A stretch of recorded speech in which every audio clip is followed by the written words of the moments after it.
You said 100% of people feel that they need to question his mental stability. No. More specifically, they questioned whether he can function in this office. Does that include all of his children as well?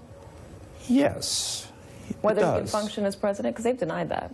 Yeah, of course they're going to deny this. What can they say? The reason that they're there, as a matter of fact, you know, it would have made a lot more sense for them not to go into the White House.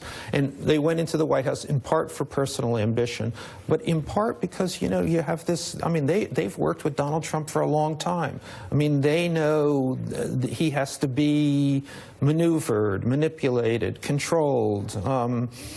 You know, if you want him, you know, he will do the wrong thing. He can be depended on to do the wrong thing. The book has a lot of fascinating anecdotes and fascinating details. In one where you talk about how everybody was a leaker. One day you're talking about Kushner and Katy Walsh here. One day Kushner accused Walsh, who was the deputy chief of staff, of leaking about him. She challenged him back, my phone records versus yours, my email versus yours. Anyone in there protecting Donald Trump? Anyone feel like maybe they shouldn't be leaking to the press about what's going on inside the White House? No, because remember, the biggest leaker was Donald Trump.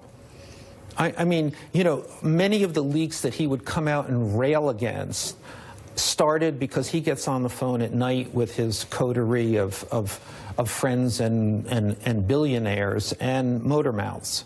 I mean, is Donald Trump aware of what he's saying? You know, I would suspect not all of it.